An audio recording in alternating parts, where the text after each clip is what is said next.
silakan. Silakan belajar. Kasih Pak Muji. Selamat siang Bapak Ibu sekalian. Bismillahirrahmanirrahim. Selamat siang. Assalamualaikum warahmatullahi wabarakatuh. Waalaikumsalam. Baik, Waalaikumsalam Waalaikumsalam. warahmatullahi baik, perkenalkan saya Nur Anggia Initasari dari BPBJ Kota Makassar sebagai moderator acara webinar hari ini. Yang kami hormati Bapak Muji Santosa selaku Direktur Muji Santosa Training and Consulting. Di sini sudah ramai ini para pakar ya. Puji syukur pada Tuhan Yang Maha Esa, pada hari ini Senin 19 Januari 2026, kami dapat bersama kembali pada acara webinar kelas khusus MSTC dengan tema penggunaan e-audit di katalog P versi 6. Materi hari ini akan disampaikan oleh Bapak Tommy Darlianto, SHM HUM, Kepala Bagian Pengadaan Barang Jasa Kabupaten Gunung Kidul. Beliau juga sebagai Probity Advisor LKPPRI. Selamat siang Pak Tommy. Selamat siang Bu Anggia. Apa kabar? Sehat Pak? Sehat. Baik. Bapak Ibu Oke. peserta kelas MSTC izin menyampaikan tata tertib acara webinar hari ini. Yang pertama adalah Bapak narasumber akan menyampaikan materi selama 45 menit, kemudian dilanjutkan dengan tanya jawab. Bapak Ibu dipersilakan untuk menyampaikan pertanyaan dengan mengklik tombol raise hand atau mengisi pertanyaan pada kolom chat. Sesuai dengan jadwal acara, kita mulai pada pukul 14 waktu Indonesia bagian Barat dan berakhir di 15.30 waktu Indonesia bagian Barat. Link daftar hadir akan disampaikan melalui kolom chat setelah narasumber menyampaikan materi. Jadi Bapak Ibu dipersilahkan untuk mengisi daftar hadir sebagai bukti kehadiran dan penulisan nama di sertifikat. Sebelum kita mulai acara hari ini, supaya acara hari ini berjalan dengan baik, hendaknya kita menundukkan kepala sejenak, kita berdoa memohon kepada Tuhan Yang Maha Esa. Berdoa mulai.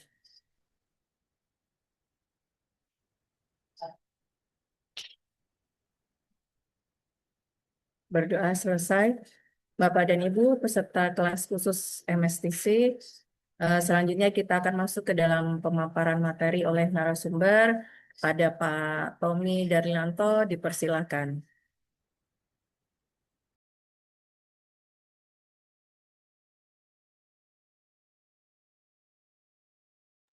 Baik, selamat siang Bapak Ibu semuanya. Assalamualaikum warahmatullahi wabarakatuh.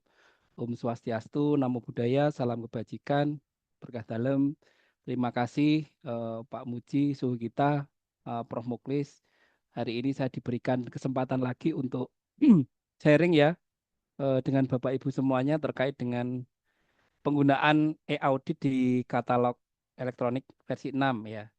Eh, jadi kalau Bapak Ibu masuk ke websitenya e-katalog itu ada syarat dan ketentuan itu ya Bapak Ibu yang harusnya kita baca ya. Di sana jelas menerangkan bahwa proses katalog ini mau tidak mau kita sebagai user baik itu PP, PPK ya, bendahara pun ya, dan penyedia itu siap menyatakan bersedia ya di dalam syarat dan ketentuan itu untuk dilakukan audit ya.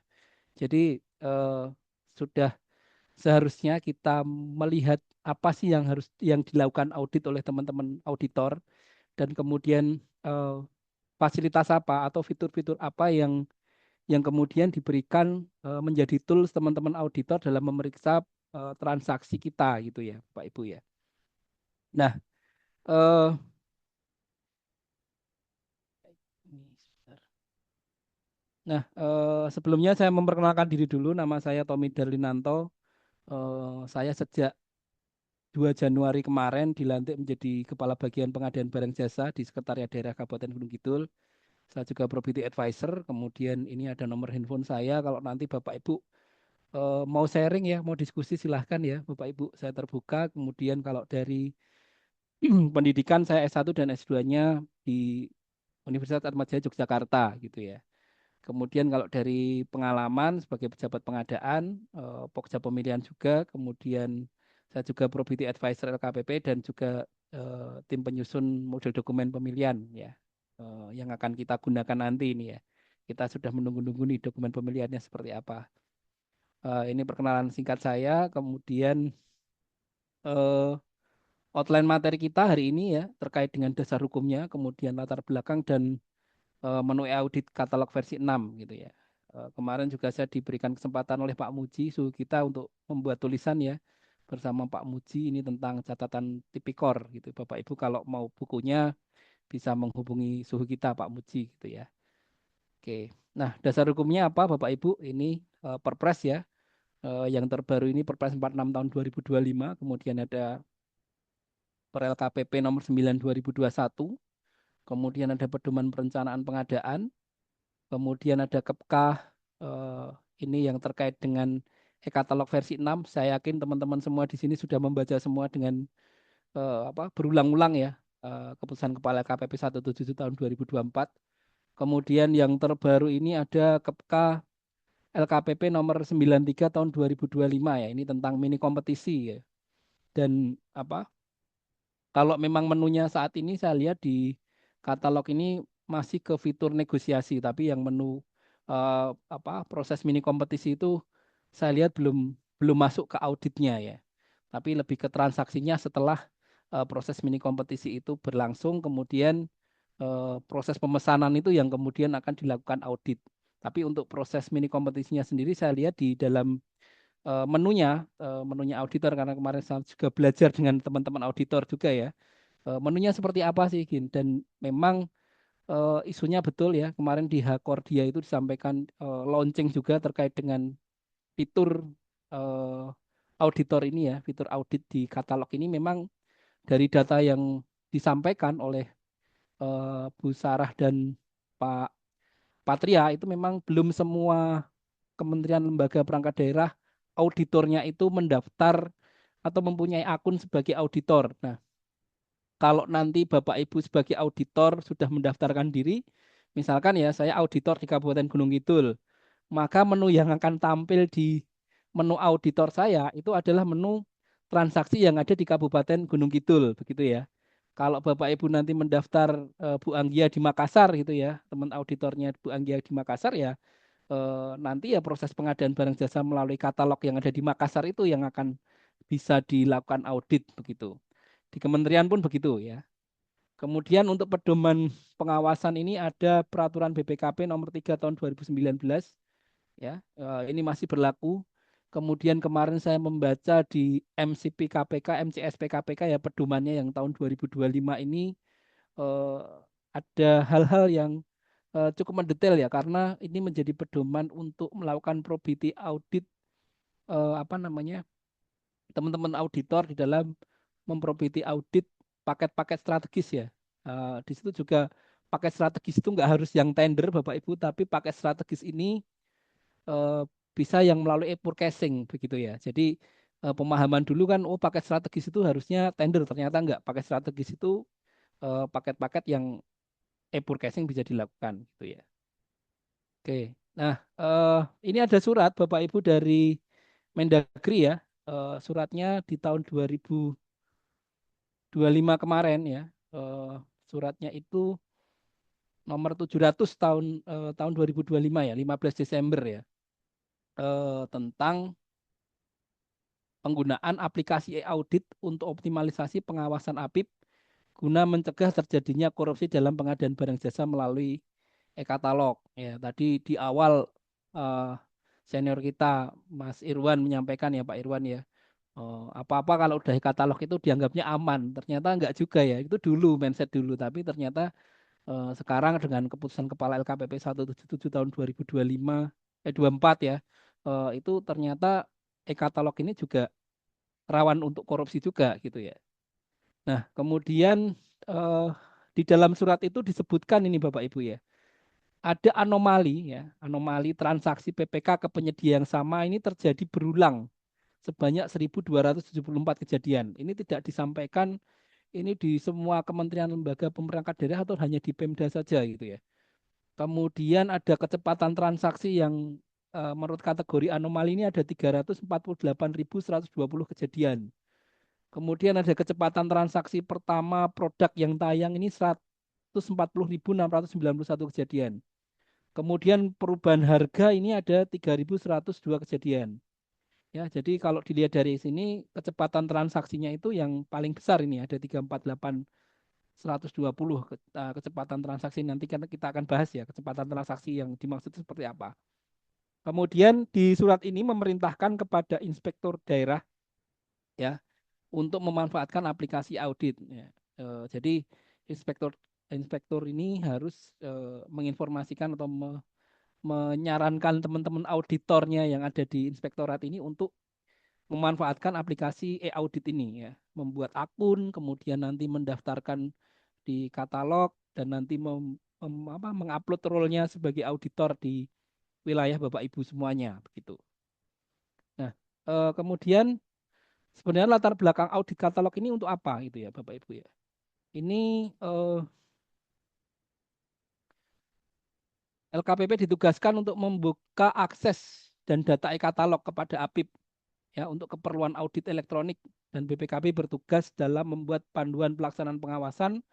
Hal ini menjadi dasar dibuat fitur pengawasan transaksi katalog elektronik. Mohon maaf ini ada typo ya. Kemudian yang kemarin disampaikan di dalam hari Akordia itu ya, karena transformasi digital menuntut pengawasan yang lebih kuat ya. Kemudian fitur ini juga nanti akan berkembang Bapak Ibu ya. Kemudian ada kompleksitas transaksi di katalog elektronik yang meningkat dan signifikan. Kemudian sistem pengadaan yang membutuhkan mekanisme audit yang modern dan responsif. Kemudian e-purchasing ini trennya meningkat ya. Tender mulai ditinggalkan ya. Kemudian pengadaan langsung juga mungkin mulai ditinggalkan juga ini ya. Dan ada anomali-anomali pada e-purchasing yang tinggi ya. Sehingga peran pengawas APIP ini sangat minim dan perlu dilakukan perubahan metode pengawasannya ya. Salah satunya dengan fitur audit ini. Kemudian fitur audit ini digunakan ya, nanti akan membantu pengawasan intern baik tahap pengembangan informasi awal, membantu analisis bukti dan pengujian integritas data gitu ya. Kemudian atas anomali yang ditemukan dapat dilakukan analisis lebih lanjut seperti tadi yang disampaikan Prof di awal tadi ya. Nah, kalau dari pemantauannya hasil ICW ya, tingkat tren penindakan korupsi ya ini paling tinggi memang di penyalahgunaan anggaran, kegiatan proyek fiktif, markup harga gitu ya. Dan modus-modus lainnya yaitu ada pengaturan pemenang ya. Kemudian pinjam nama perusahaan yang sebenarnya dia nggak punya core bisnis jualan produk A misalkan, tapi dia pakai apa namanya nama perusahaan lain untuk pinjam perusahaan yang sudah punya dan established, punya KBLI dan seterusnya, sehingga bisa menjual produk itu. Kemudian pengadaan fiktif, kemudian rekayasa harga. Nah, kemudian kalau korupsi dalam pengadaan barang jasa ini ya, Bapak Ibu ya, kita bisa lihat potensi korupsinya itu yang pertama yang paling tinggi itu ya praktek gratifikasi, kemudian penyuapan ya, pemerasan, persekongkolan dan markup gitu. Nah, kemudian pada 6 Maret yang lalu dan di relaunching pada saat Hakordia kemarin 2025 di Jogja ya, ini diterbitkanlah fitur pengawasan. Jadi pengawasan ini sebenarnya sudah lama Bapak Ibu ya. Sudah di 2024 yang lalu ya, di launching gitu ya. Kemudian 2025 mulai teman-teman auditor ini membuat akun, mulai melihat, memetakan ya sampai saat ini gitu ya. Tapi memang masih disampaikan datanya memang masih belum banyak auditor juga yang menggunakan eh, fitur ini gitu ya. Nah, kemudian tujuan keterbukaan akses data ini mempermudah APIP melakukan pengawasan dan audit, menjamin transparansi setiap aktivitas dalam e-katalog, kemudian mendukung proses pengambilan keputusan berbasis data, kemudian mendorong mencegah penyimpangan sejak dini ya, early warning system. Nah, kalau dari data katalog ini Bapak Ibu ya, jumlah di tahun 2025 ini jumlah produk tayangnya udah ini ya per 4 Desember sudah banyak produknya ya. Kemudian nilai transaksinya 252,8 triliun ya. Kemudian pengadaan barang jasanya yang melalui katalog ini mencapai 43% dari seluruh proses pengadaan barang jasa yang ada di pemerintah baik dari pusat maupun daerah. Jadi ada pergeseran metode ya dari tender kemudian menjadi katalog ini ya Bapak Ibu. Jadi favoritnya sekarang di katalog ya. Nah, eh, kemudian peran APIP apa dalam pemanfaatan e-audit ini ya? Ada pedoman fitur pengawasan transaksi kartu elektroniknya. E-audit menghasilkan laporan penelitian awal bagi APIP.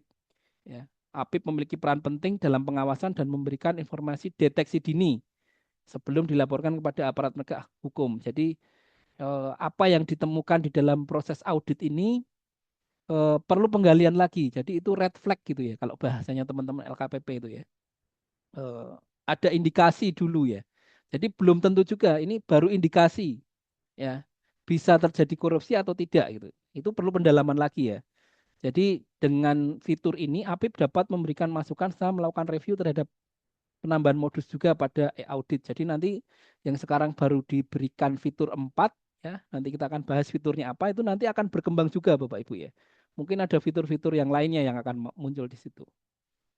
Nah, kalau di pedomannya itu ada ya, pedoman untuk audit, ada istilah threshold atau ambang batas, batasan yang ditetapkan untuk memisahkan transaksi yang tergolong normal dan anomali. Ya, tadi disampaikan di awal melakukan pemesanan di luar jam kerja gitu ya. Boleh nggak gitu ya? Nah, ini kalau dari sisi regulasinya itu tidak ada larangan ya Bapak Ibu ya. Larangan terkait dengan mengklik di luar jam kerja atau di hari Sabtu, di hari Minggu gitu ya.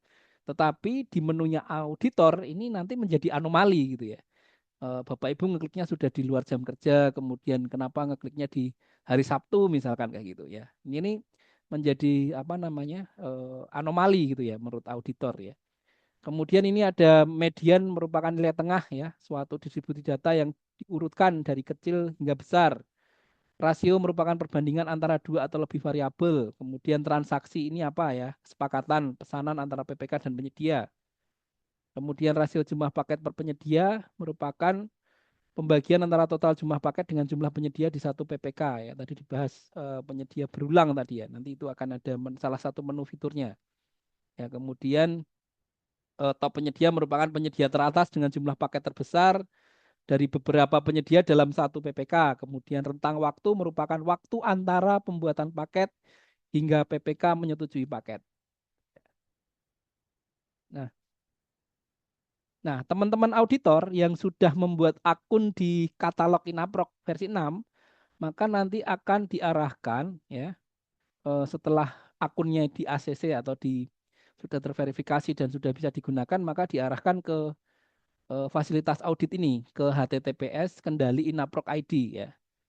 Nah, di situ juga nanti ada di apa eh, di katalog ini ada panduan login pusat kendali, dokumen pedoman fitur pengawasan, kemudian menu pembanding transaksi dan seterusnya ini ada di katalog ini Bapak Ibu nanti bisa download sendiri ya. Tapi untuk aksesnya teman-teman auditor setelah mendaftarkan diri ya nanti masuk ke kendali Inaprok untuk melakukan identifikasi terkait dengan anomali-anomali tadi gitu ya. Nah, secara umum ini ya Bapak Ibu ya, ini fitur pengawasannya ya ada 4 yang sekarang ini sudah dikembangkan dan sudah bisa digunakan oleh auditor. Yang pertama, transaksi PPK ke penyedia yang sama dan berulang. Kemudian yang kedua, kecepatan transaksi pertama suatu produk ya. Kemudian yang ketiga ini kecepatan transaksi suatu produk ya. Kemudian yang keempat ada perubahan harga. Nanti kita akan bahas satu-satu ya, teman-teman ya. Oke, kita lanjutkan di dashboard pengawasan transaksi. Jadi menunya teman-teman auditor ini seperti ini Bapak Ibu. Jadi dashboardnya akan seperti ini ya, dashboard beranda, audit, terus kemudian bisa mengaudit ya, bisa memilih, memfilter ya. Nanti mulai dari dinasnya mana ya, satkernya, kemudian tanggung anggarannya berapa, terus kemudian tanggal paket dibuatnya atau berdasarkan nomor paket atau kalau sudah tahu nama paketnya ID produk ya atau berdasarkan nama produk, nama kategori, nama penyedianya ya dan nama PPK-nya. Ini bisa di-sort dan kemudian bisa di-download nih data-data itu ya. Ini menjadi data awal teman-teman auditor untuk melakukan audit lebih lanjut. Ini menunya dashboardnya teman-teman auditor ya. Oke. Nah, kita membahas yang pertama dulu nih, yang ke transaksi ke penyedia yang sama dan berulang, gitu ya Bapak Ibu ya. Nah, menu ini digunakan untuk menampilkan perilaku transaksi PPK dengan memperhatikan rasio antara jumlah paket yang terbeli dengan banyaknya penyedia yang bertransaksi dengan PPK tersebut ya. Semakin besar rasio antara jumlah paket dan jumlah unit penyedia mengindikasikan ya, ada kata-kata mengindikasikan ya. Terdapat kecenderungan PPK hanya bertransaksi dengan penyedia tertentu. Nah, ini anomali ini menjadi pintu masuk teman-teman auditor untuk melakukan penggalian lebih lanjut. Misalkan di salah satu daerah ternyata penyedianya ya hanya itu, ya nggak ada penyedia yang lain gitu kan. Eh, Alasannya PPK seperti itu. Kemudian akan ditelaah lebih lanjut lagi, ada nggak korupsi di situ gitu ya. Atau jangan-jangan ini tidak memperhatikan penyedia yang lain, padahal penyedia yang lain ini ada gitu ya. Apakah tidak didorong untuk menjadi penyedia di e-katalog gitu ya. Kemudian data yang ditampilkan pada menu akan terfilter secara otomatis berdasarkan KLPD yang login pada sistem. Nah, transaksi yang memiliki rasio perulangan besar mengindikasikan adanya konflik kepentingan yang berpotensi tidak sesuai dengan prinsip persaingan usaha, pengadaan barang jasa dan berisiko fraud. Ya. Jadi apa ya seuzonnya itu ya teman-teman auditor ini ya kalau nanti berulang-ulang terus ke penyedianya ke Bu Anggia, makan minum snack transaksinya ke Bu Anggia, terus bahan material konstruksinya juga ke perusahaannya Bu Anggia terus gitu ya. Kok nggak ganti-ganti ya? Ini nanti ada apa ya? Ada perspektif dari auditor, wah ini pasti ada cashbacknya nih yang dikasih gitu kan. Cashbacknya berapa kok ngeklik perusahaannya Bu Anggia terus gitu ya. Nah, kemudian ini perlu pendalaman lagi ya Bapak Ibu ya. Jadi teman-teman auditor dengan data data yang ada tadi ya bisa digunakan untuk melakukan klarifikasi kepada PPK tadi. Nah, kalau terjadi fraud tadi, maka misalkan ya tujuan PBJ tadi akhirnya tidak tercapai ya Bapak Ibu ya. Oke, ini ada contoh modusnya Bapak Ibu. Kalau ke PPK PPK ini ke penyedia yang sama dan berulang. Misalkan ini ya PPKA, misalnya PPK-nya saya gitu ya. Saya itu transaksinya 50 paket, beda-beda paketnya. Ada makan minum, ada apa namanya barang gitu, ada ATK, ada beli laptop, ada misalkan jasa kebersihan juga ke penyedianya ke yang penyedia yang sama satu gitu ya. Penyedianya punya KBLI banyak gitu ya. Ya. Nah, saya melihat gitu. Jadi ada penyedia ini memang dia punya KBLI banyak sehingga kalau kita menayangkan produk itu kan berdasarkan KBLI ya. Di dokumen pengenalan produk itu ya kalau KBLI-nya punya ya bisa menayangkan produknya begitu Bapak Ibu ya. Nah, ini contohnya saya PPKA mentransaksikan paket 50 paket tadi ke satu penyedia. Maka itu nanti teman-teman auditor dengan menunya tadi, dashboardnya tadi akan diklik PPK-nya Tommy Darinanto gitu kan. Keluar nama paket-paket saya. Ternyata paket-paket saya ini ada yang 100 paket ke satu penyedia yang sama gitu. Dan ini akan menjadi indikasi apa untuk dilakukan penelaahan lebih lanjut oleh auditor gitu ya. Nah, ini akan menyoroti situasi seperti PPKA yang mungkin menunjukkan potensi kesepakatan di luar sistem dengan penyedia tertentu gitu ya. Saya cocoknya dengan penyedianya Bu Anggia ya. Karena Bu Anggia itu kemarin kalau responnya bagus gitu ya, nggak pernah terlambat melaksanakan pekerjaan, kemudian jangan-jangan cashbacknya juga banyak nih ke saya gitu kan. Itu nanti akan menjadi apa ya penelaahan lebih lanjut ya seperti itu. Jadi teman-teman ya mau tidak mau suka tidak suka menu ini akan muncul di auditornya Bapak Ibu gitu ya. Oke, selanjutnya ini contohnya ya di transaksinya itu seperti itu ya. Kita bisa search berdasarkan tahun anggarannya, rasio minimalnya berapa kali sih penyedia ter tertransaksikan gitu ya. Kemudian bisa berdasarkan sektornya, berdasarkan nama PPK-nya kita bisa sort itu ya. Auditor bisa men-sort itu ya. Kemudian nanti akan muncul nih penyedia-penyedia tadi, saya transaksi kepada berapa penyedia dan seterusnya. Nah, kemudian yang kedua ini Bapak Ibu ya. Yang kedua ini menu kecepatan transaksi pertama suatu produk ya. Ya, ini digunakan untuk melakukan pemantauan terhadap suatu paket yang memiliki rentang waktu yang sangat singkat antara produk pertama kali ditayangkan hingga proses kontrak antara PPK dan penyedia. Nah, kalau di katalog saat ini kita nggak bisa tahu nih kapan sih penyedia ini mengupload produknya itu nggak akan ada notifnya di situ. Tapi nanti teman-teman penyedia ini atau apa penyedia ini yang mengupload produknya akan teridentifikasi oleh auditor nih. Kapan dia mulai mengupload produknya. Jadi dia bisa melihat lognya penyedia gitu ya. Penyedia saya misalkan selaku penyedia bahan material konstruksi gitu ya, memasukkannya hari ini jam berapa itu ada rekodnya yang bisa dilihat oleh apa eh, auditor gitu ya. Dan kapan PPK-nya ini berkontrak gitu ya. Transaksinya berapa? Jangan-jangan setelah produk diupload, kemudian setelah 5 menit kemudian saya ngeklik gitu ya. Nggak sampai 1 jam sudah apa negosiasi kemudian di ACC gitu ya sama penyedia. Nah ini menjadi anomali ya, terlalu cepat transaksi pertama untuk produk yang baru tayang gitu ya. Nah, transaksi ini mengindikasikan telah terjadi kesepakatan antara penyedia dan PPK di luar sistem. Sudah nego di luar dulu saya sama Bu Anggia. Bu Anggia saya nanti diuploadkan produk A ya, kemudian nanti saya nego sekian. Setuju, setuju, oke. Udah, tayangkan. Kemudian saya klik seperti itu ya. Ya. Jadi waktunya cepat gitu ya. Kemudian data yang ditampilkan pada menu akan terfilter secara otomatis berdasarkan LPD yang login pada sistem ya. Nah, ini contoh kasusnya gini Bapak Ibu ya. eh, Produk diunggah pada hari A, misalkan sekarang hari Senin ya, kemudian transaksinya pada hari yang sama, gitu, pada hari Senin juga, gitu. Terus waktunya juga cepat, gitu ya. Saya tayang, kemudian langsung dieksekusi oleh PPK, gitu ya, atau PP, gitu. Nah ini kita bisa sort ya transaksi produk yang baru tayang ini, ya. Tahun anggarannya kita bisa masukkan, kemudian tanggalnya mulai kapan, waktu maksimal antara upload produk transaksi jamnya, kemudian satkernya, produknya, ya, atau nama produk, nama penyedia juga bisa. Nomor paket kalau sudah ketemu nama paketnya, nomor paketnya bisa, ya, jam kerja gitu ya. Ini menunya auditor seperti ini kalau yang produk yang baru tayang tadi yang sudah ditransaksikan ya.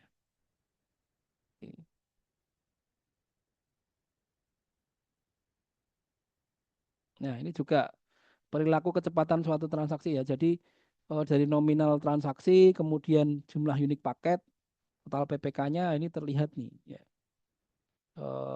Yang PPK-nya dengan apa waktu waktu tercepatnya di sini nih ya. Tuh. Jadi menunya auditor eh, seperti ini Bapak Ibu. Oke. Kemudian menu kecepatan suatu transaksi ya.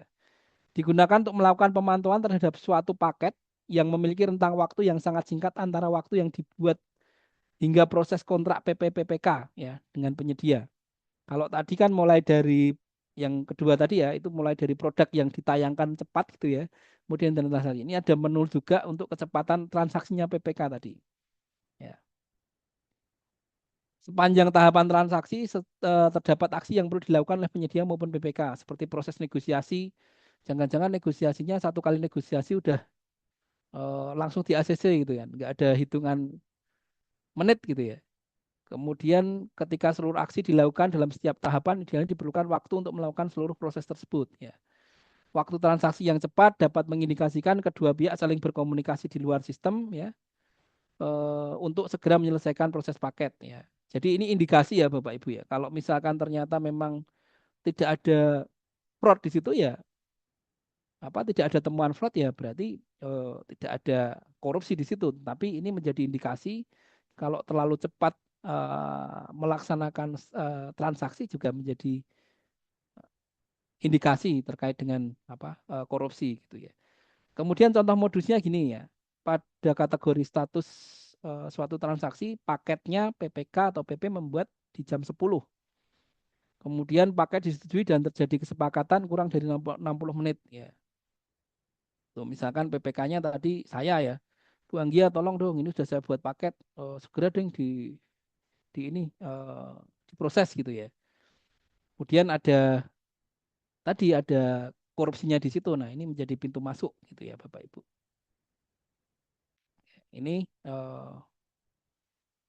misalkan kita cari kecepatan persetujuan paket ya di Kabupaten Bapak Ibu nanti ya auditornya mulai dari tanggalnya kapan, kemudian tanggal berapa sampai tanggal berapa gitu ya. Kemudian tanggung anggarannya, maksimal rentang waktu menitnya, kemudian sakter, nama paket, nomor paket, nama penyedia, nama produk ya. Ini bisa difilter berdasarkan kebutuhan Bapak Ibu nih ya. Tuh, Bapak Ibu auditor ternyata. Yang punya akun ini auditor gitu ya. Kemudian yang menu keempat nih, perubahan harga pada saat transaksi ya. Menampilkan prosentase perubahan harga produk nasional dalam periode tertentu dan dapat digunakan untuk melihat produk yang mengalami perubahan harga drastis gitu ya. Kemudian menu ini dapat dijadikan acuan jika terdapat produk yang mengalami peningkatan harga jual tepat sebelum terjadinya transaksi ya. Kemudian diturunkan lagi harga jualnya setelah transaksinya selesai gitu ya. Data yang ditampilkan pada menu ini akan terfilter secara otomatis berdasarkan LPD ya. Filternya tadi ada tanggal, tahun, prosentase, perubahan harga terendah hingga tertinggi status produk. Kemudian dikelompokkan menjadi dua tingkatan wilayah, nasional dan provinsi. Untuk kabupaten kota ini kemungkinan sudah bisa ya. Kalau waktu itu kan di penjelasannya LKPP ini belum, tapi saya yakin sekarang sudah bisa per kabupaten kota ya. Contoh modusnya begini Bapak Ibu ya. Eh, saya selaku PPK dan Bu Anggia selaku penyedia sudah ngedil nih. Nanti harganya 20.000 ya. Oke, nanti saya mau klik jam jam 11 gitu ya. Oke, akhirnya produknya dirubah harganya 20.000 oleh Bu Anggia. Saya transaksi di jam 11. Kemudian jam 1 Bu Anggia mengembalikan harganya tadi di harga 10.000 gitu ya. Jadi sebenarnya harga harga produknya ini 20.000, 10.000 harga pasarnya itu ya. Tapi karena ada kong kali kong saya sama Bu Anggia, maka saya minta dinaikkan untuk cashback saya gitu ya. Terus akhirnya dibuatlah angka 20.000 dan setelah saya transaksi, Bu Anggia merubah harganya itu gitu ya. Tuh. Oke. Nah, sebenarnya Bapak Ibu kalau perubahan-perubahan produk untuk yang pekerjaan produk barang ya, jasa lainnya itu tetap memerlukan kurasi ya Bapak Ibu untuk perubahan produk ya. Nah, dalam hal perubahan harga yang dimaksud adalah produk mengalami peningkatan harga jual tepat sebelum transaksi, kemudian harga jual diturunkan kembali setelah terjadinya transaksi, kasus tadi ya. Transaksi yang dilakukan tepat setelah harga dinaikkan tersebut mengindikasikan ya telah terjadi kesepakatan antara penyedia dan PPK di luar sistem. Setelah transaksi dilakukan tanpa mempertimbangkan kepentingan PDN, UMKM, kualitas dan harga produk. Jadi kalau Bapak Ibu belanja di katalog kan ada 4 ya. Yang pertama Bapak Ibu speknya sesuai atau tidak. Yang kedua terkait dengan PDN ya produk dalam negeri. Kemudian yang ketiga terkait dengan apa penyedianya UMKK ya. Kemudian yang keempat baru harga terbaik gitu ya.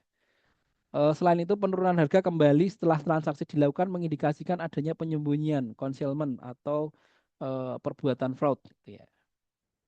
Nah, ini contohnya ini nanti kalau menunya auditor bisa cari ya transaksi saat harga naik nih ya tanggal berapa sampai tanggal berapa tahun anggarannya, kemudian minimal perubahan harganya berapa persen itu bisa dicari berdasarkan persentase persennya ini berdasarkan satkernya ya, berdasarkan status produk atau kalau sudah ada produk ID-nya, kemudian nama penyedia, nama produk ini. Nah, ini nanti akan muncul ya, seperti ini dashboardnya. Jadi nasional, provinsi, kabupaten ini bisa muncul. Nah, ini juga tadi ya harga terendahnya berapa muncul kemudian dia dijual di harga dari 102 dijual ke 145. Ini ada persentase perubahannya 42% ya. Di harga terendahnya 123. Nah, ini data ini akan muncul gitu ya Bapak Ibu menjadi tools teman-teman auditor untuk melakukan pendalaman lebih lanjut gitu. Ya, perilaku perubahan harga ya. Ini terus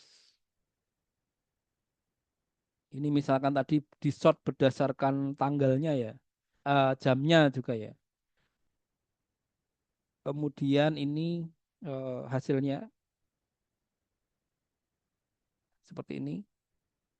Kemudian ada pembanding produk dan transaksi ini Bapak Ibu ya.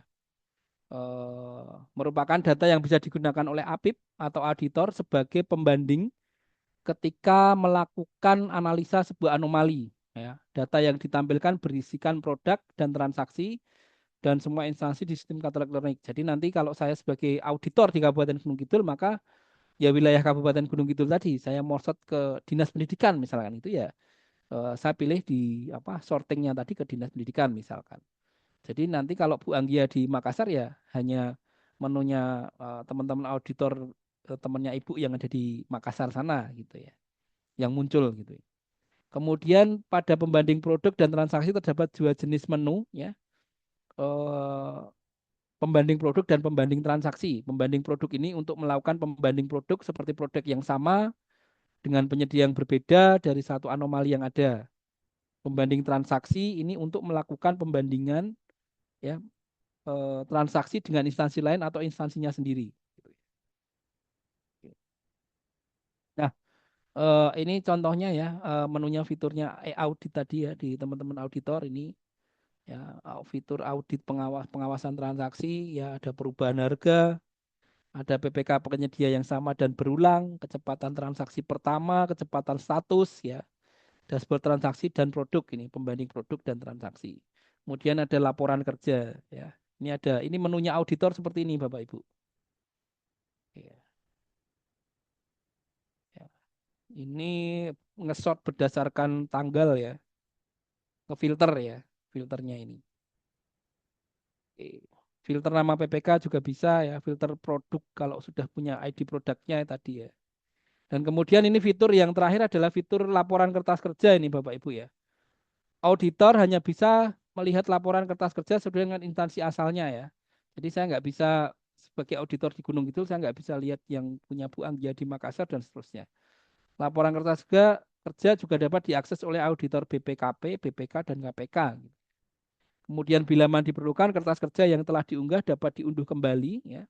Sebelum proses pelaporan, hasil analisa pada kertas kerja dilakukan, pengguna diharuskan untuk mengunggah kertas kerja sesuai dengan template yang telah ditentukan. Ya. Pengguna dapat mengunggah kertas kerja berdasarkan hasil pengamatan yang telah dilakukan pada fitur pengawasan transaksi katalog elektronik. Ya, jadi baru 4 itu tadi. Nah ini kalau Bapak Ibu auditor, saya sarankan ya, ya membaca ini ya, dokumen pedoman fitur pengawasan, menu pembanding produk, ya, menu kecepatan transaksi ini juga Bapak Ibu harus pelajari nih ya. Itu. Nah, ini kalau masuk ya ke kendali Inaproc tadi, usernya user teman-teman auditor ya. Kalau kita sebagai PP atau PPK ya nggak bisa masuk ke usernya ini. Ini khusus untuk teman-teman auditor. Oke, ini tampilan awalnya seperti ini. Selamat datang di halaman pusat kendali Inaproc. Kalau sudah login ya. Kemudian ini disampaikan juga oleh LKPP dan BPKP, ini ada eh, pedoman penelitian awal anomali transaksi pengadaan barang jasa pemerintah ya melalui katalog elektronik. Meskipun nanti ada yang belum ada itu sampai sekarang ya pedoman teknisnya ya. Nah, ini mendefinisikan perilaku anomali, cara penentuan sampel, analisis, penyimpulan ya, penyusunan rencana tindak lanjut seperti yang disampaikan Prof. Muklis ya. Jadi ada rekomendasi-rekomendasi terkait itu ya, terkait temuan tadi ya, terkait apa yang ada di sistem kemudian diklarifikasi oleh APIP ke PPK-nya, ada fraud tidak di situ dan bagaimana tindak lanjutnya terhadap apa temuan-temuan itu ya. Oke. Nah, kalau dari anomali sendiri Bapak Ibu ya, anomali perilaku transaksi ini adalah transaksi yang terindikasi berbeda dan mencurigakan dibandingkan dengan transaksi yang dianggap normal secara statistik ya. Pendekatannya bisa rule based approach ya. Pendeteksian transaksi anomali dilakukan dengan membuat sebuah aturan mengenai transaksi mana yang dapat dianggap sebagai transaksi normal dan transaksi yang harus dikelompokkan menjadi transaksi anomali. Kemudian bisa dilakukan dengan pendekatan machine learning menggunakan bantuan statistika AI ya, dan kemudian untuk secara otomatis mengelompokkan transaksi normal dan anomali tadi ya. Jadi apa semuanya nanti kan serba AI kita ya Bapak Ibu ya. Jadi melakukan apa auditornya pun ya melakukan audit-audit ini nanti juga berbasis teknologi juga gitu ya. Sudah nggak zamannya manual-manual lagi tapi sudah ke apa namanya ke pendekatan AI gitu Bapak Ibu ya. Sebegitu apa luar biasanya AI ya ya. Tadi dashboard anomali ya. Nanti ada ringkasan anomalinya ya. Ringkasan anomali ini tadi ya. Anomalinya seperti apa? Ada durasi transaksi 24 transaksi ini yang kemudian ada rekomendasi durasi transaksi pertama ini ya. Dan ini datanya nanti bisa diunduh oleh teman-teman auditor nih setelah di sort seperti ini. Kemudian eh, di situ juga teman-teman auditor juga melakukan kegiatan ini juga dibuat program kerjanya ya, penelitian awal atas anomali melalui katalog elektronik ya, tahap penelitian awal atas anomali transaksi PBJ melalui katalog, penetapan jenis dan threshold anomali, penentuan sampel, analisis data dan penyimpulan ini Bapak Ibu. Oke. Dan pelaporan dan pemantauan tindak lanjut. Ini ya, pihak yang dituju ini nanti laporan ditujukan kepada pimpinan, kemudian dilengkapi surat mengantar dari inspektur yang berkenan, sistematika laporan hasil penelitian anomali ya, ada bab 1 simpulan dan rekomendasi, bab 2-nya informasi umum, bab 3-nya uraian hasil penelitian awal. Kemudian lampiran-lampirannya, kemudian pemantauan tindak lanjut. Jadi ini rencana tindak lanjut hasil penelitian awal dilakukan pemantauan tindak lanjut atas anomali yang perlu untuk ditindaklanjuti sesuai dengan substansi laporan. Kemudian yang terakhir di dalam laporan pemantauan ini ada penyampaian hasil penelitian awal fitur pengawasan. Kertas kerja penelitian awal yang diisi diunggah melalui menu unggah pada fitur pengawasan pengadaan barang jasa melalui kata elektronik. Nah ini contohnya di menunya tadi kan ada kertas kerja ya Bapak Ibu, kertas kerjanya auditor nih ya. Nah kertas kerjanya auditor ini nanti bisa di-download ya oleh teman-teman auditor ya. Auditor dapat melakukan pelaporan terhadap hasil pengamatan yang telah dilakukan pada fitur pengawasan, namun hanya bisa melihat laporan kertas kerja sesuai dengan instansi asalnya ya. Jadi tidak bisa mengaudit instansi selain asalnya gitu ya. Bila mana diperlukan kertas kerja yang diunggah dapat diunggah dapat diunduh kembali gitu. Nah, ini fitur mengunduh kertas kerja yang sudah dibuat tadi. Oke, laporan kertas kerja ini bisa diunduh ya, ini menunya unduhnya. Kemudian ini ada form kertas kerjanya ini kalau misalkan nanti apa nama auditornya, kemudian instansi atau KLPD auditor, kemudian lampiran kertas kerjanya ini. Ya, ini uploadnya di sini nanti. Itu. Ini fitur-fitur Bapak Ibu yang ada di teman-teman auditor ya. Eh, jadi fitur-fitur ini yang tadinya 4 ini kemungkinan bisa berubah, bisa bertambah lagi gitu ya. Tergantung kebutuhan, tergantung nanti teman-teman auditor membutuhkannya yang seperti apa lagi dan dengan adanya AI ini sangat apa ya memungkinkan apa yang dibutuhkan itu bisa diperoleh oleh teman-teman auditor gitu. Mungkin itu Bu Anggia, mungkin kita bisa lanjutkan ke diskusi sama papat punjulna menawi lepat nyuwun ngapunten. Baik, Mas Tommy, Bapak Ibu sekalian, saya minta maaf ya kalau agak rame nih di ruangan. Ya, nggak apa-apa Bu. Baik, Eh, Bapak Ibu, silakan yang mau menyampaikan pertanyaan bisa raise hand. Kalau belum ada yang raise hand, kita ke kolom chat ya, Mas Tommy ya. Dari, oh oke, ada yang ada yang raise hand. Oke, silakan Oke, Bapak atau Ibu ini. Video tolong dibuka dulu. Baik, Pak. Pak siapa nih, Pak? Pak Rid siapa tuh? Assalamualaikum. Perkenalan, Pak. Waalaikumsalam. Waalaikumsalam. Ini maaf nih agak gaduh Bu. Lagi rapat kecil juga. Mungkin ingin bertanya ke Pak Tommy, Pak. Saya Ya, Rian dari Pak. Terkait untuk pembukaan akun khusus aktif ini, apakah masih pengajuan per PSP, Pak? Jadi Pak, karena ada surat perintah kita baru bisa mengajukan untuk melakukan akses, Pak. Itu yang pertama. Apakah memang seperti data SPSE kita harus per akun, apa bebas sepanjang tahun gitu, jadi kita bisa fleksibel tiap saat siapapun melakukan pengecekan. Yang kedua terkait output dari pengawasan atas anomali transaksi ini kan sifatnya hanya ini Pak ya, hanya apa? Hanya mengidentifikasi kondisi awal dan mungkin harus diidentifikasi dibuktikan dengan klarifikasi atau pengawasan lebih tertentu. Jadi kan ini mah kalau saya tangkap ini mah hanya sedikit memotret saja Pak ya kondisi awal dalam melakukan dari anomali transaksi yang terjadi di aplikasi khusus untuk paket. Yang kedua Pak, sebenarnya yang menjadi permasalahan itu karena saya pernah bayar versi 5 Pak. Itu adalah perbandingan produk dengan produk di luar e-katalog. Apakah ada pengembangan nggak dari sistem processing 6 ini kita bisa lintas marketplace, jadi secara otomatis bisa membandingkan perbedaan harga antar produk ataupun transaksi. Itu saja Pak, itu yang saya tanyakan. Terima kasih Bu waktunya. Baik, silahkan Pak Tommy. Terima kasih Pak Ridwan. Ya, Pak Ridwan dari mana ya Pak Ridwan? Halo, Pak Rid, Dari Bandung Pak. Dari mana Pak Ridwan? Bandung ya, Oke. Inspektorat Bandung ya. Oke, baik. Pertanyaan yang pertama tadi ya. Untuk pembuatan akun auditor itu tidak seperti di versi 5 dulu ya. Jadi harus mengajukan ke LPSE seperti itu tidak. Jadi langsung nanti Bapak Ibu masuk ke katalog Naprok. Kemudian di situ ada panduannya teman-teman untuk auditor sama sih sebenarnya untuk yang PPK itu ya, daftar gitu ya. Kemudian nanti kalau sudah terverifikasi akunnya itu kan.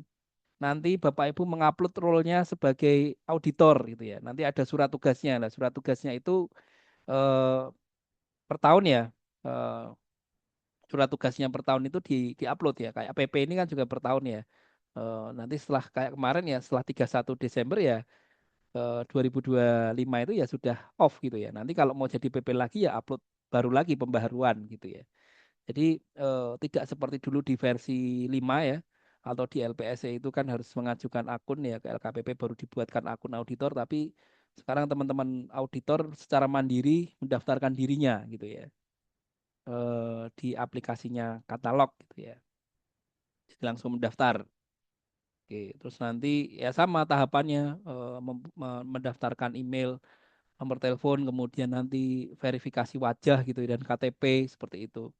Nah, role-nya auditor nanti kalau sudah dapat akunnya baru nanti masuk ke kendali Inaprok, akan diarahkan ke kendali Inaprok untuk melakukan pemantauan tadi ya, melakukan audit di katalog itu. Yang pertama.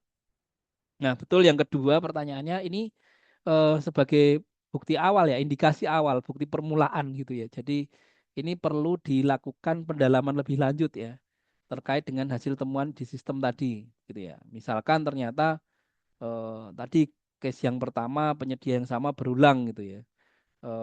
Ada nggak sih indikasi korupsinya di situ ya? Kenapa kemudian terjadi penyedia yang sama dan berulang? Kenapa enggak? Apakah tidak ada penyedia di situ ya? Nanti datanya kan ada di situ. Misalkan ada penyedia laptop gitu ya, alat elektronik laptop katakanlah gitu. Ternyata ada banyak penyedia yang ada di situ gitu ya. Di di search berdasarkan wilayah gunung, misalkan Gunung Kidul atau di Bandung tadi ya. Ternyata nih banyak penyedia laptop ya. Kenapa kok belinya di situ-situ terus gitu ya. Itu nanti menjadi insight bagi teman-teman auditor untuk melakukan pendalaman lebih lanjut gitu. Kemudian, nah ini usulan yang menarik nih, perbandingan produk dengan di luar katalog ya. Tapi sampai saat ini teman-teman auditor baru bisa membandingkan produknya yang ada di katalog. Jadi belum multi platform ke misalkan ke toko daring ataupun ke marketplace yang lain. Jadi pembandingnya hanya di katalog ini tadi yang sudah ditransaksikan itu kan bisa kelihatan. Jadi kalau ke depan ya mungkin saja ini kalau LKPP dan Telkom ini membuka marketplace-nya kemudian menggandeng marketplace swasta gitu ya. Misalkan menggandeng Shopee ataupun Tokopedia gitu ya masuk di dalam platformnya ini. Tapi kalau yang sekarang saya lihat ini memang belum eh, membandingkan produknya ya produk yang ada di katalog ini gitu ya.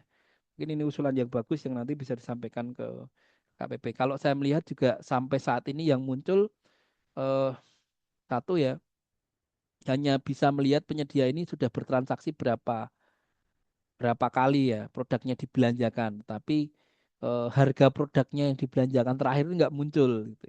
Yang muncul Ya, baru yang apa? Kalau dulu di versi 5 itu muncul transaksi negosiasi terakhir penyedia dengan PPK di mana itu muncul ya dari harga iya terakhirnya. muncul. Kalau yang sekarang belum muncul ini. Nah, ini mungkin nanti pengembangan kemarin juga sudah saya tanyakan di acara IFPI itu ke Pak Patria. Sebenarnya itu bisa dilakukan seperti itu. Bisa menu itu bisa muncul ya, tapi belum Sampai sekarang memang saya lihat belum belum muncul ya menu itu. Tapi kalau berapa kali ditransaksikan itu sudah kelihatan. Itu Pak Ridwan ya. Begitu Bu Anggi ya. Bagaimana Pak Ridwan? Sudah jelas? Suaranya enggak terdengar ya. Satu lagi, Pak, maaf Ya, terlewat. Apakah di versi 6 ini kita juga bisa tahu harga terbaik dari komoditas yang sudah terjual, Pak? Karena di versi 5, saya mungkin kurang tahu atau terlewat untuk melihat harga terbaik dari produk yang sudah terjual, gitu, Pak. Itu aja, Bu. Ya, ya. baik, Eh, Mas eh, Tom. Terima kasih ya pertanyaan tadi kembali yang tadi ya. Jadi menunya harga terbaiknya versi penyedia ini memang saat ini belum muncul kalau buat kita PP dan PPK ya. Tapi di teman-teman auditor ini untuk produk yang sama gitu ya, itu nanti akan muncul. Berapa sih trennya produk ini yang ditransaksikan? Misalkan saya mau beli laptop merek Asus gitu ya. Di situ kemudian muncul banyak penyedia dan penyedia ini harganya terbaiknya berapa itu muncul kalau di menunya penyedia. Tapi di menunya auditor. Tapi kalau di menunya PP dan PPK ini tadi yang saya sampaikan ya belum sampai saat ini belum muncul. Dia ditransaksikan paling rendah itu berapa itu dengan produk yang sama itu tadi itu belum muncul. Kalau dulu di versi 6 muncul harga terbaik namanya dulu itu ya. Kalau sekarang belum muncul harga terbaik di katalog ini. Gitu. Gitu Pak Ridwan ya. Baik, Pak Ridwan, sudah? Baik, oke. Mas Tom, kita lanjut ke kolom Siap, chat ya, karena belum ada yang resen lagi. boleh, Baik, boleh. dengan Silakan. Ibu Novi. Izin bertanya, bagaimana kita menentukan threshold untuk melihat transaksi pengadaan yang berlaku Pemda berapa idealnya? Ya, baik. Ya, Terkait dengan threshold ini, informasi yang terakhir yang kemarin di acara Hakordia itu akan ditetapkan ya, akan dibuat oleh PPKP dan apa eh, BPK gitu ya. Itu akan oke. membuat thresholdnya itu penentuan thresholdnya itu ya. Tapi memang sampai saat ini belum ada threshold yang berlaku gitu ya. Tapi memang eh, apa ini nanti akan ada petunjuk teknisnya yang lebih teknis lagi ya, yang selain pedoman audit di katalog yang diterbitkan oleh BPKP itu. Tapi sampai saat ini saya juga belum mendapatkan itu ya. Jadi untuk terkait dengan threshold ini eh, nanti akan diatur lebih lanjut di peraturan teknisnya gitu. Oke, lanjut. Dari Pak John Nimar, PBJ Kota Pangkal. Izin, apakah ada batasan untuk pembelian yang berulang? Lalu pertanyaan kedua, apakah ada batasan waktu ideal untuk produk yang baru tayang dilakukan pembelian? Ya, eh, untuk yang Pak Jonimar ya, Pak Jonimar terkait dengan batasan untuk pembelian yang berulang itu memang tidak ada batasan, tetapi nanti di menunya auditor itu akan tertampilkan itu tadi. Bapak bertransaksi berulang-ulang kepada penyedia yang sama gitu ya. Itu nanti akan muncul dan itu misalkan eh, auditor akan mengklarifikasi lebih lanjut ya, auditor bisa melakukan klarifikasi lebih lanjut untuk itu. Tetapi untuk batasannya pembelian berulang ini memang nggak ada ya. Itu menjadi indikasi apa yang akan harus ditindaklanjuti ya apakah ada fraud di situ atau tidak ada korupsi atau tidak di situ seperti yang saya sampaikan tadi jadi kalau untuk batasannya belum ada ya dan mungkin nanti akan ada threshold yang akan diatur lebih lanjut ya tapi kalau thresholdnya sampai saat ini di aturan teknisnya itu belum belum ada gitu ya kemudian apakah ada batasan waktu ideal Waktu ideal. eh, untuk produk yang baru tayang dilakukan pembelian yaitu tadi kalau misalkan Bapak Ibu apa kita kan nggak tahu kapan produknya itu akan tayang gitu ya. Di dalam e-katalog itu nggak muncul, oh produk ini ditayangkan tanggal sekian, jam sekian itu nggak muncul gitu ya. Jadi nanti itu akan munculnya di menunya auditor ya. Eh, jadi seolah-olah ini akan ada kesepakatan di luar sistem gitu ya. Bu Anggia sebagai penyedia saya minta hari ini nanti jam 3 ya Bu Anggia upload produknya ya. Terus nanti saya setelah Bu Anggia upload produk nanti saya akan klik ya. Tapi ingat tadi cashbacknya sekian persen ya dari angka itu. Jadi ada kemungkinan terjadi pengkondisian di luar gitu ya Bapak Ibu ya. Dan ini nanti akan terpotret oleh teman-teman auditor ya. Ya kalau saya rasa ya nggak fair juga ya. Maksudnya penyedia itu juga nggak muncul di dalam tayangan sekarang ini. Dia ditayangkan produknya itu di hari apa tanggal berapa itu memang nggak muncul gitu ya. Yang muncul saat ini adalah produk itu ditransaksikan berapa. Jadi nanti menunya teman-teman auditor ini lebih canggih daripada teman-teman PP dan PPK ya. Teman-teman auditor ini akan bisa melihat kapan produk ini ditayangkan, kemudian kapan transaksinya itu akan terpotret gitu ya Bapak Ibu. Ya. Jadi ya kalau idealnya kita melakukan negosiasi berapa lama sih gitu ya. Eh, Kemudian kita benar-benar melakukan survei harga, melakukan kalau misalkan sekarang ya membuat referensi harga itu kalau di bawah 100 juta, kalau di atas 100 juta kan kita buat HPS. Bener nggak kita menyusun referensinya harga itu ya? Bener nggak kita nyusun HPS-nya? Jangan-jangan kita nggak nyusun, kita nggak buat HPS, tahu-tahu transaksi gitu ya. Nego juga di nego juga asal sekedar nego saja. Nah ini juga menjadi potensi teman-teman auditor ya akan melakukan pendalaman lagi. Begitu Pak Junimat ya. Jadi memang tidak ada batasannya itu ya. Begitu. Terus ini ada juga Pak dari UKPB Oke, Tanimbar, Stanislaus. ya Izin Pak idealnya Stanislaus. atau ada ketentuan yang mengatur batasan waktu yang sesuai untuk melakukan atau merespon setiap tahapan pada katalog versi 6. Oke, jadi secara sistem Bapak Ibu ya di katalog versi 6 itu tiktokannya itu kalau kita ke penyedia itu penyedia diberikan waktu 3 hari ya.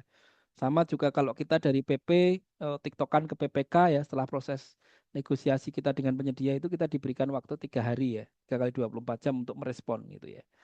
Eh, jadi kalau misalkan Bapak Ibu tadi ya prosesnya sudah betul ya, belanjanya tadi sudah sesuai dengan apa rule-nya negosiasi juga dilakukan gitu kan.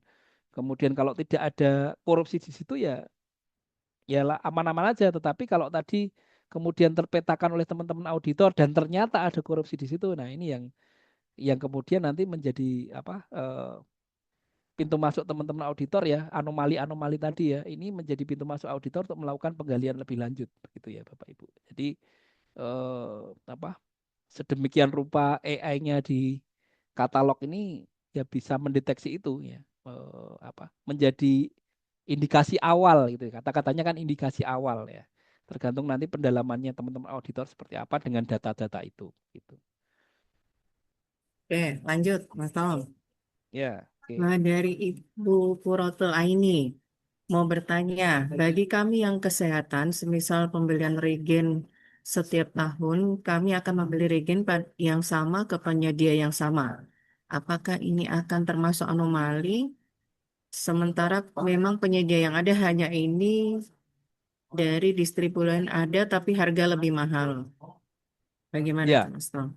ya itu nanti menjadi anomali betul, menjadi anomali tetapi bagaimana Bapak Ibu Bu siapa?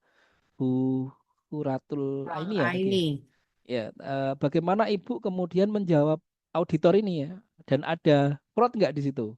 Ya. Nanti jelaskan bahwa memang ini penyedianya ya hanya ini yang distributor lainnya harganya lebih mahal gitu ya. Ya itu bisa dibuktikan enggak gitu ya. Pada saat Bapak Ibu melakukan transaksinya dilakukan apa? Di videoin enggak, di screenshot enggak penyedia lain seperti apa gitu ya. Akhirnya memilih negosiasi kepada penyedia tersebut ya. Dan untuk obat dan alkes ini Bapak Ibu ya, itu kan ke PBF kalau sekarang itu ada principal reseller ya. Jadi kalau obat itu nanti misalkan saya beli ke pabrikan obat, misalkan saya sebut KF gitu ya. pedagang besar farmasi ya? Ya, jadi nanti misalkan saya negosiasinya dengan katakanlah Kimia Farma gitu ya. Nanti setelah saya negosiasi dengan Kimia Farma, maka Kimia Farma akan menunjuk PBF yang ada di lokasi Bapak Ibu untuk melaksanakan pekerjaannya begitu. Jadi negosiasinya dengan pabrikan, tapi kontraknya nanti dengan harga pabrikan tadi ke PBF yang ditunjuk oleh pabrikannya tadi begitu ya. Itu juga alkes seperti itu Bapak Ibu. Ya, jadi kalau di obat ini nggak ada UMKK ya, semuanya non UMKK gitu ya. Gitu. Tapi biasanya harganya bagaimana ongkirnya itu ya kalau yang nunjuk negosiasi dengan dis, Ya, produsen ya? sudah termasuk ongkirnya itu ya, negosiasinya ya. Oh, baik lanjut. Apakah e-audit ini sama dengan audit e-procurement dari Pak Willy? Ya, jadi kalau audit ini hanya apa bagian dari e-procurement ya, audit e-procurement. Karena audit ini khusus untuk yang katalog elektronik. Tetapi ada lagi nanti teman-teman di audit ya proses di tender gitu ya, di LPSE itu ya, itu bisa diaudit juga. Pengadaan langsung pun juga bisa diaudit. Belanja melalui toko daring juga diaudit juga bisa ya. Jadi ini hanya bagian kecil ya jadi proses e-katalog ya. Tapi kalau semuanya proses pengadaan barang jasa ini baik itu melalui tender, seleksi, pengadaan langsung, e-katalog ini semua bisa dilakukan audit gitu ya Bapak Ibu ya. Audit sistem juga bisa gitu ya. Audit terkait penggunaan sistem terkait dengan apa di tender tadi juga bisa dilakukan audit. Nah, kalau yang tender dan pengadaan langsung itu memang teman-teman auditor harus minta apa? Minta akunnya masih ke LKPP ya. Tidak dengan kalau yang sekarang yang e-katalog ini teman-teman auditor mendaftar gitu ya, memasukkan role-nya sebagai auditor langsung bisa dipakai. Tapi kalau yang apa selain e-katalog maka harus meminta ke LKPP gitu ya, melalui LPSS tempat gitu. Lanjut ya. Ya, dari Oke, UKPBJ ya. Tanimbar, Stanislaus. Izin, apakah pemilihan ke penyedia yang sama pada katalog versi 6 membutuhkan justifikasi dari PPK untuk memperkuat dasar pemilihan ke penyedia yang sama? Eh, ini hal yang baik ya, Pak Stanislaus ya. Kalau memang penyedia yang sama sudah terindikasi ini ada penyedia yang sama besok ke sini lagi gitu ya. Maka ya tadi selama tidak ada fraud ya itu menjadi indikasi awal gitu ya. Jadi bagaimana kemudian nanti kalau misalkan ada justifikasi berarti kan sudah ada penjelasan dari awal gitu ya. Kenapa kok yang diklik Bu Anggia lagi? Paket ini ya Bu Anggia lagi, yang lain juga Bu Anggia. Nah, nanti kalau ada justifikasi terkait dengan pemilihan penyedianya ini ya bisa digunakan untuk menjawab auditor gitu ya. Gitu. Tetapi data-data yang tadi diperoleh auditor itu akan auditor akan mengklarifikasi atau melakukan pendalaman lebih lanjut gitu, Pak Stanislaus. Lanjut. Ibu Rini dari Bangka Belitung. Kenapa pembelian berulang tidak boleh atau dianggap berkolusi dengan penyedia? Bukankah katalog elektronik ini belanja yang sudah transparan, makin berulang makin baik karena menunjukkan favoritisme terhadap barang ke penyedia tersebut? Kenapa belanja cepat dianggap anomali? Bukankah cepat itu menunjukkan respon yang baik? Lalu kenapa naiknya harga dianggap markup? Bukankah harga penyedia itu adalah update harga pasar? Baik, pertanyaannya bagus sekali nih Bu Rini dari Bubble ya.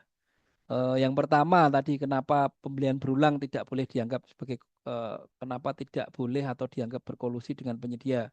Bukankah katalog elektronik belanja yang transparan makin berulang makin baik? Nah, tadi saya sampaikan ya Bapak Ibu ya, ini menjadi indikasi bukan tidak boleh ya, tetapi ini menjadi indikasi kalau nanti didalami ternyata ada fraud di situ ya.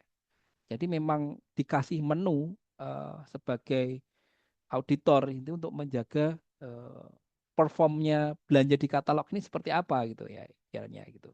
Jadi pada saat Bapak Ibu belanja berulang ke penyedia yang sama dan punya justifikasi, punya alasan yang tepat ya, maka itu bisa untuk disampaikan kepada auditor yang memeriksa data tadi ya. Nah, karena data-data yang diperoleh auditor ini pasti akan dikonfirm lagi ke teman-teman PPK gitu ya. Sama juga dengan yang tadi ya, belanja cepat ya. Belanja cepatnya benar-benar cepat ya memang respon yang baik ya. Tetapi tadi itu kalau misalkan cepatnya ini belum sampai 1 jam gitu ya, misalkan sudah direspon dan sudah di ACC kemudian sudah kontrak ya. Ini tetap menjadi indikasi Bapak Ibu ya. Memang dari sisi pengawasan, dari sisi pencegahannya seperti ini gitu ya. Kemudian eh, harga yang naik ini ya. Kalau memang harga pasarnya bisa dibuktikan, oh ini harganya sekarang naik kok dari sekian menjadi sekian. Di tanggal ini memang ada perubahan harga. Misalkan ya kita mau Lebaran ternyata harga-harganya pada naik gitu ya, dan ada penyesuaian harga ya. Kalau bisa dibuktikan, bisa disampaikan oleh PPK ya nggak masalah gitu. Teman-teman auditor pasti akan memahami itu ya. Tetapi kalau ternyata harga naiknya ini tidak karena kondisi ya, karena permintaan tadi ya, ada deal-dealan di luar sebelumnya ya, maka akan menjadi apa namanya, pintu masuk untuk pemeriksaan korupsi lebih lanjut begitu Bu ya. Ya.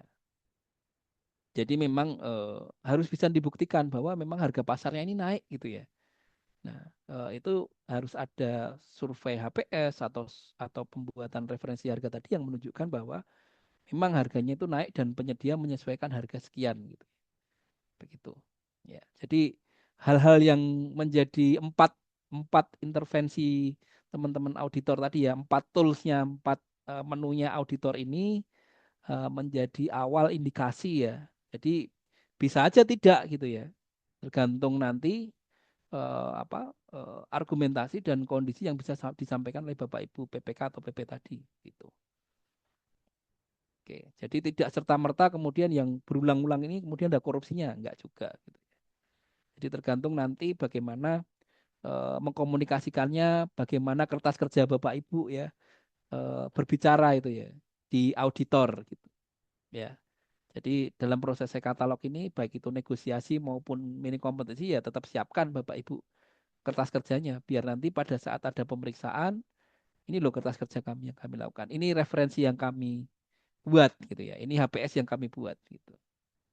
Ya, karena kadang-kadang juga masih banyak yang di katalog ini asal kita belanja di katalog aman gitu. Nggak bikin persiapan ternyata langsung klik gitu ya.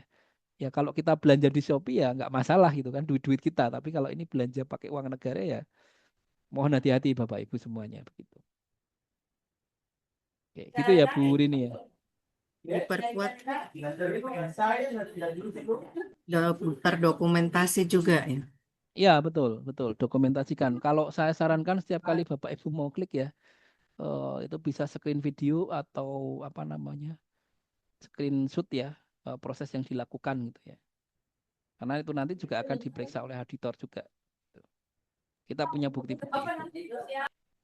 Baik, lanjut pertanyaan berikutnya dari Bu Niti. Oke. Untuk auditor apa harus daftar lagi untuk buat akun atau hanya memperbarui surat tugas aja untuk tahun 2006? Ya, Bu atau Pak Novi ya ini ya. Jadi kalau kemarin di tahun 2025 teman-teman auditor sudah punya akun, sudah role-nya auditor sudah ada, maka kalau di settingnya tanggal 2 Januari sampai dengan Desember 2025 maka otomatis akan off gitu ya. Terus nanti harus mengupload lagi baru SK barunya gitu. Tapi kalau buat yang belum punya akun maka harus buat akun dulu gitu. Ya, begitu. Jadi tidak perlu mendaftar lagi tapi mengaktifkan kembali gitu ya dengan SK terbarunya gitu ya Pak ataupun Novi ini. Baik, lanjut ke Pak Nimrod Hambuako, Sulawesi Tengah. Oke. Pengadaan Siap. berulang seperti belanja jasa cleaning service, sewa mobil yang sudah berlangsung beberapa tahun dengan penyedia tertentu, dengan penilaian PPK penyedia berkinerja bagus, apakah boleh dilakukan berulang metode negosiasi? Ya. Eh, Kalau prinsipnya ya tidak ada larangan ya, mau mau Hmm. negosiasi atau mau mini kompetisi gitu ya. Yang penting nanti kalau misalkan itu penyedianya berulang ya nanti akan ada warningnya, red flagnya gitu ya di auditor ya. Tinggal Bapak Ibu Pak Nimrod akan menjelaskannya kepada auditor gitu ya. Oh ini penyedianya cleaning service-nya bagus, sewa mobilnya ini kemudian tidak ada eh, permasalahan hukum ya, penilaian kinerjanya baik dan seterusnya itu. Itu menjadi argumentasi Bapak Ibu ya di dalam eh, klarifikasi ke auditor tadi gitu. Lanjut ke Bapak atau Ibu Novi ini ya. Jika dalam satu paket yang sama, namun pembelian dilakukan pada waktu yang berbeda, contoh kasusnya pengadaan obat dengan penyedia yang sama, apakah termasuk kategori pembelian pada penyedia yang berulang? Ya, walaupun paketnya beda-beda ya, tetapi penyedianya itu nanti akan disort oleh auditor ya. Berdasarkan penyedia itu nanti akan muncul penyedia ini eh, bertransaksi dengan penyedia ini berapa kali gitu ya. Jadi tadi ada menunya sort ya Bapak Ibu ya.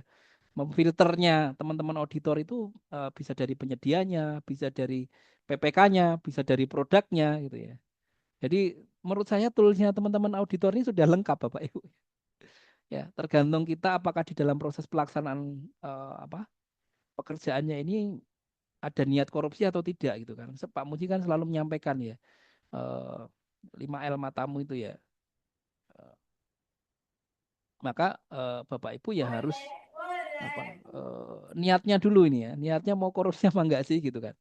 Dan teman-teman auditor ini punya tools yang nanti menjadi red flag gitu ya. Kalau ada berulang-berulang ini tadi ya, dia akan muncul di reportnya teman-teman auditor gitu loh Bapak Ibu ya. Ya, jadi tergantung Bapak Ibu nanti kalau mau ke penyedia yang sama tadi ya, eh, maka ya harus ada apa justifikasi ataupun menyampaikan alasannya apa itu kepada auditor yang nanti akan mendalami terkait hasil temuan di katalog ini tadi gitu. Terkait dengan data-data yang ada di katalog ini tadi. Ya, harus akan mengkonfirmasi itu teman-teman auditor. Input Gitu Bu casing Asti. juga perkuat 5L dan matamu itu ya. Iya, sama Bu semuanya baik Hmm, itu air casing maupun proses tender ya. Itu rumusnya Pak ya, Muji ini harus melekat di hati kita gitu ya. ya. Baik, lanjut ke Pak Nugraha. Izin tanya, Oke. misalnya di e-katalog hanya ada satu penyedia yang menyediakan produk, maka metode pemilihan di e-katalog menggunakan metode negosiasi. Misal proses negosiasi berlangsung cepat kurang dari 60 menit, bagaimana? Tidak ada kong kali kong, apakah anomali juga? Ya, walaupun tidak ada kong kali kong itu tadi di menunya auditor tetap itu menjadi Hmm, anomali ya Bapak Ibu ya. Jadi tinggal nanti penjelasannya Bapak Ibu ke auditor kalau misalkan memang diperiksa terkait dengan oh ini loh data tanggal sekian Bapak melakukan negosiasi ya kurang dari 60 menit misalkan itu. Ini bisa dijelaskan gitu kan. Kalau Bapak Ibu punya kertas kerja, Bapak Ibu punya rekaman videonya, bisa disampaikan ke auditor ya. Ini kami tidak ada korupsi di sini. Gitu. Tuh. Ya, intinya ini teman-teman auditor dibeli tools eh, indikasi awal korupsi gitu ya Bapak Ibu ya. Ya. Dan kita harus tahu konsekuensinya sebagai pelaku pengadaan sebagai PP dan PPK ya seperti ini. Kita harus siap diperiksa teman-teman auditor gitu ya. Karena dengan kita membuat akun di katalog, kita sudah menyatakan mengkonfirmasi bahwa kita setuju bahwa paket-paket kita akan diperiksa oleh auditor gitu ya. Dan juga oleh BPK, BPKP maupun KPK itu atau pihak kepolisian dan seterusnya. dan PPPK cuman memperkuat 5L matamu, Ya, dan kertas kerja disiapkan, kertas dokumentasi kerjanya. dilakukan gitu ya. Baik, lanjut ke Dokter Gigi Ari. Apakah jika punya akun PPK boleh juga bikin akun auditor? Ya, selama role-nya sebagai auditor ya bisa. Sudah punya akun PPK gitu ya. Nanti Bapak Pak Dokter Ari ditugas apa di sebagai auditor juga di sana, maka sebagai PPK juga bisa punya role auditor gitu ya. Seperti itu. Tapi kan nanti ngupload SK-nya auditor itu ya. Gitu ya. Menyampaikan data-data itu. Gitu. Oke, lanjut ke pertanyaan berikutnya. Ini apa ndak ada yang mau resen lagi? Iya nih, ini nggak Silahkan ada yang mau Bapak Ibu. resen nih. Ya, dari Ibu atau Bapak Ida ini, izin tanya, untuk pengawasan atau audit, kami tidak berdasarkan SK, tetapi Oh, berdasarkan surat surat tugas. tugas ya, di mana dalam satu tahun terdapat paling sedikit 12 surat tugas untuk waktu per atau bulan yang berbeda. Bagaimana pemenuhan dokumen surat tugas dalam membuat akun agar dapat mengakomodir kebutuhan satu tahun? Ya, jadi nanti pada awal Bapak Ibu di awal tahun ini ya, kalau mau membuat role-nya auditor berjalan lagi, maka Bapak Ibu ya eh, cukup satu surat tugas tadi yang diupload ya. Misalkan surat tugasnya itu apa namanya dari bulan apa sampai sampai Desember itu tadi ya, maka ditetapkan di satu tahun itu ya. Karena nanti kita akan setting waktu awalnya dan waktu akhirnya dari SK itu nanti akan diverifikasi oleh teman-teman verifikator itu. SK-nya tadi apa namanya berlaku apa tidak. Nah, kalau misalkan ada 12 surat tugas dan bulannya berbeda-beda ya, saya sarankan ya mengambil bulan yang terpanjang gitu ya, yang dipakai untuk mengupload surat tugasnya tadi ya. Nah, nanti kalau misalkan ini surat tugasnya sampai bulan Juli katakanlah begitu ya, yang terpanjang. Nah, nanti setelah bulan Juli itu berakhir ya, nanti upload surat tugas lagi gitu ya. Tuh, kalau di sistem sekarang masih seperti itu ya. Jadi ya memang memperbaharui lagi, memperbaharui role-nya seperti itu di sistem katalog. Baik itu PP, PPK, bendahara maupun teman-teman auditor gitu ya. Kalau penyedia enggak, kalau PP, PPK, auditor seperti itu. Kalau auditor itu tidak seperti PP PPK yang ada SKPD yang tertentu gitu ya untuk akunnya, pendaftaran akun. eh jadi auditor ini ruang lingkupnya satu kabupaten gitu ya. Misalkan saya di Gunung Kidul ya, Bu ya. Jadi ruang lingkupnya dia akan memeriksa satu kabupaten, semua OPD di Kabupaten Gunung Kidul gitu, Bu Anggi ya. Jadi tidak ada batasan dia memeriksa hanya khusus di dinas pendidikan saja gitu, enggak ada. Ya, berarti Tapi nggak bisa di lintas kabupaten, nggak bisa lintas kementerian, hanya di kabupaten itu saja gitu. Oke, baik. Oke, Pak, ini ada yang resen nih, Pak Aulia Rahman. Silahkan, Pak. Silahkan, Pak. Yang singkat ya, Pak. Baik, terima kasih Pak Tommy, Bu Anggia. Izin bertanya Pak Tommy, ini tadi kita ngelihat tools auditor ini terus terang sebagai PPK atau PP ini iri ya, karena kita nggak dibekali tools yang cukup ya untuk melakukan telaah di e-katalog. Seperti Pak Tommy bilang, kita harus mapping pribadi atau mandiri, mempelajari penyedia yang sudah dipakai sekian banyak atau tidak. Nah, cuman kemudian waktu pemesanan seberapa cepat dan lain-lain. Kalau itu mungkin masih ada gambaran di kami, Pak. Cuman kami agak kesulitan bagaimana cara kami, PP atau PPK, melakukan antisipasi, mapping begitu, terhadap penyedia yang melakukan menaikkan harga menjelang pemesanan.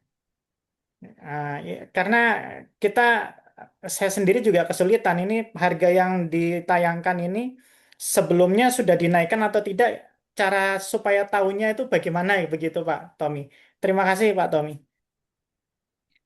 Terima kasih Pak Aulia ya. Ini pertanyaannya luar biasa nih ya. Sampai saat ini kita belum dibekali tool ya. Apakah penyedia ini tadi menaikkan harga di kapan gitu ya. Kemudian harga sebelumnya berapa menjadi berapa. Itu enggak ada. Jadi kalau dari sisi harga ya memang kita kekuatan kita di kekuatan kita membuat referensi harga dan mapping harga survei harga tadi ya Pak. Jadi kalau penyedia mau membuat harga setinggi mungkin ya silahkan. Yang penting kita melakukan negosiasinya berdasarkan harga pasar itu ya. Nah, kalau misalkan ternyata dari harga pasar ini penyedianya tidak mau dinegosiasi ya sudah. Masih banyak penyedia yang lain enggak? Kecuali kalau itu hanya satu-satunya penyedia ya. Kalau masih ada penyedia yang lain ya kita usahakan negosiasi ke penyedia yang lain gitu. Kalau misalkan ada banyak penyedia ya sarannya suhu muji ya suhu kita ya kita lakukan dengan mini kompetisi gitu ya. Begitu. Jadi kalau misalkan kita di katalog ini kan ada dua model kurasi. Kurasi harga maksudnya, koreksi harga ya. Koreksi harganya bisa dengan negosiasi, maka kita harus punya dasar-dasar harga untuk melakukan negosiasi ya. Harga kita valid, harga kita harga pasar betul gitu ya. Misalkan kita mau beli 100 unit dengan satu unit kemungkinan juga akan berbeda ya. Karena harga jumlah volume yang lebih banyak pasti eh, ada diskon di situ ya, ada rabat dan seterusnya. Itu juga menjadi indikator kita melakukan negosiasi. Kemudian kalau kita nggak yakin dengan harga-harga kita yang kita susun, ternyata sulit nih nyari referensi, sulit nyari HPS-nya ya, cuman ada ditemukan di beberapa dan nggak yakin ya, maka coba dilakukan dengan mini kompetisi gitu ya. Oke. Dan mini kompetisi ini di tempat saya juga sudah dilakukan ya, baik mini kompetisi pekerjaan konstruksi maupun barang gitu ya. Silahkan dicoba Pak Aulia ya. Gunakan tools mini kompetisi ini ya. Gitu Bu Anggia. Ya, bagaimana, Pak Aulia? Ada pertanyaan lain? Tak Cukup ada. Bu Anggia, Oke, terima kasih. Terima kasih Pak. siap. Terima kasih. Siap, sama-sama. Nah, ini masih ada 8 menit lagi nih. Ada yang mau resen? Tadi yang Bu Ida itu, Mas Tom, ini katanya izin surat tugas auditnya itu berlaku 1 bulan. 1 bulan ya. 12 surat tugas. Ya, Bagaimana itu? ya berarti nanti ya harus apa? eh, Kalau 1 bulan nanti verifikasinya teman-teman LPSC yang memverifikasi akun ya, ya cuma 1 bulan Bu, gitu ya. Tapi kalau bisa diperbaiki surat tugasnya ini agak panjang gitu ya. Kalau 12 surat tugas 1 bulan berarti 12-nya didaftarkan semua ya? Kayaknya hanya Dibuatkan akun semua? 1 kali ngupload apa surat tugas itu ya. Oh, Jadi kan dibikin kita setting tanggal jadi ya, satu. misalkan dari bulan Januari tanggal sekarang ya 19 gitu sampai kapan gitu ya. Itu nanti terus kemudian diupload surat tugasnya atau SK-nya. Kemudian teman-teman verifikator akun itu akan memeriksa antara surat tugas atau SK nanti dengan masa apa role-nya dia gitu. Gitu ya. Jadi ya mungkin surat tugasnya agak diperluas lagi ya Bu ya saran saya. Ya, Karena baik. hanya untuk menyantolkan di sistem ya. Ini ada, kayaknya sudah nggak ada yang resen ini, yang bertanya di kolom chat juga sudah terjawab semua. Waktu tinggal 5 menit nih, kita closing. Silakan Pak Tommy, ada closing statement. Mungkin dari Suhu Muji dulu. Oh, siap Pak Muji, monggo Pak Muji. Ya, terima kasih Bu Anggia, Pak Tommy ya, yang sama Ya, Pak Tommy. Tadi perlu menjadi perhatian kita karena kita banyak melakukan e-browsing. Jadi ketika melakukan e-browsing, tolong kita mengecek masing-masing transaksi kita, apakah itu yang kita sering pada satu penyedia atau cepat melakukan. Nah, itu bukan korupsi itu masih indikasi. Jadi kita buat catatan. Nanti kalau ditanya sama auditor, APA dan sebagainya, kita catatan itu yang bisa menjawab. Berikutnya bagi auditor APH, APIP nih, ya mungkin kalau nggak ada threshold ya kita bisa menentukan latihan dah dari paket-paket yang ada, transaksi yang ada, kita ambil lah 3 yang terbesar. Nah, latihan di situ. Kalau nggak paham nanti bisa tanya Pak Tommy. Jadi nggak usah nunggu thresholdnya itu. Ya latihan sehingga kita paket-paket besar tadi terkontrol, nggak ada korupsi dan sebagainya. Demikian saya ucapkan terima kasih pada Pak Tommy Daryanto, ya Bu Bapak, Anggita, terima Bapak kasih. Ibu sekalian. Semoga kegiatan kita bermanfaat selalu. Terima kasih. Wassalam. Amin. Terima kasih. Pak Muji, silakan Pak Tommy ya. Ya, terima kasih Pak Muji, Bu Anggia, Bapak Ibu semuanya. Pertanyaannya luar biasa semua ya ini, keren-keren. Jadi kita sudah eranya AI ya Bapak Ibu ya. Mau nggak mau kita hidup berdampingan dengan AI dan nanti menu-menunya ini kan informasinya dari hari Hakordia di Jogja kemarin tuh ya bisa berkembang gitu ya. Tidak hanya 4 yang diperiksa tadi ya, tapi bisa mungkin berkembang sesuai dengan usulan teman-teman auditor, BPKP. Jadi kita sebagai pelaku pengadaan ya, kenapa sih sebenarnya menu-menu ini dibuat gitu ya? Ini karena memang mencegah terjadinya korupsi ya. Dan tolong Bapak Ibu semua sampai di hati kita ya, 5L matamu ini kita terapkan betul karena memang apa namanya proses pengadaan barang jasa itu harus firm betul gitu ya. Jangan sampai kemudian karena sesuatu hal ya kita melakukan korupsi, apalagi sekarang sudah bisa terpetakan dengan toolsnya auditor ini dan harapannya bukan mengakali auditor, tetapi bagaimana kita benar-benar bisa menjalankan proses pengadaan barang jasa ini dengan baiknya demi kemajuan bangsa negara kita. Gitu. Terima kasih Bu Anggia. Terima kasih Pak Tommy, terima kasih Pak Muji, terima kasih Bapak Ibu sekalian. Jadi kita telah sampai di penghujung acara hari ini. Saya mengucapkan terima kasih atas kesempatan memandu webinar hari ini dan memohon maaf atas salah kata dan sikap selama memandu webinar. Semoga kita bisa bertemu di webinar berikutnya. Terima Amin, kasih Bu. Pak Tommy, Makasih. terima kasih Pak Muji, terima kasih Bapak Ibu sekalian. Selamat sore, wassalam.